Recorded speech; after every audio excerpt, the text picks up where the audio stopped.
கர்த்தர் அங்கீகரித்ததற்காய் கரங்களை தட்டி ஜெபத்தை கேட்ட தேவனுக்கு கரங்களை தட்டி ஹalleluya ஹalleluya.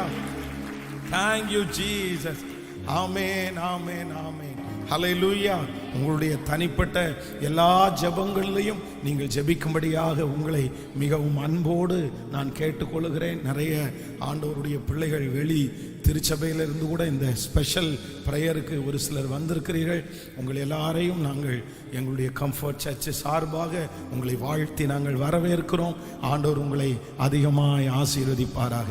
விசேஷமாக வருகிற 27, 28 செவ்வாய்க்கிழமை புதன்கிழமை ஆகிய 2 நாட்களும் காலையில் அந்த 5 மணி செக்ஷனில் அருமையான பாஸ்டர் ஜான்சன் ஜாய்சன் அவர்கள் வந்து அந்த 2 நாட்களும் ஆண்டவருடைய வார்த்தையை பகிர்ந்து கொள்கிறதற்காக வருகிறார்கள். உங்களுக்கு அநேகருக்கு அவங்கள தெரியும். அதனால் அந்த டைம் இருக்கிற ஆண்டவருடைய பிள்ளைகள் எல்லாருமே வந்து அந்த 2 நாட்களும் அதில் கலந்து கொள்ளுங்கள். மற்றபடி அந்த வாரம் முழுக்க காலையில் அந்த வாக்குத்தத்த செய்தியோடு அந்த ஜெபம் நடக்கும். அதனால் லாஸ்ட் டே வருகிற ஞாயிற்றுக்கிழமை மாலையில் வந்து அந்த 21 நாள் நிறைவு விழா ஜெபம் நடக்கிறது. அதில் ஆண்டவருடைய பிள்ளைகள் குடும்பமாக எல்லாரும் கலந்து கொள்ளுங்கள். ஆண்டவர் நமக்கு பெரிய காரியங்களை கர்த்தர் செய்வாராக.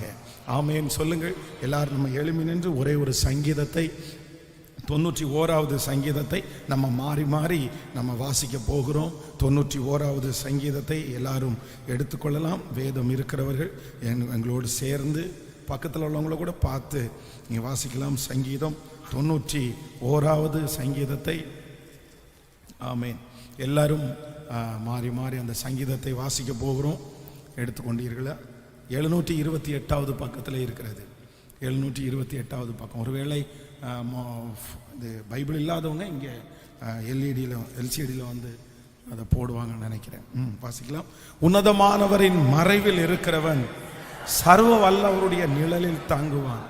நான் கர்த்தரை நோக்கி, நீர் என் அடைக்கலம், என் கோட்டை, என் தேவன், நான் நம்பி இருக்கிறவர் என்று சொல்லுவேன்.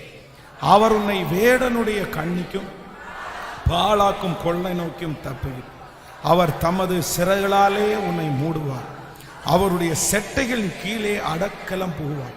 அவருடைய சத்தியம் உனக்கு பரிசையும் கேடகும். இரவில் உண்டாகும் பயங்கரத்திற்கும் பகலில் பறக்கும் அம்பிற்கும் இருளில் நட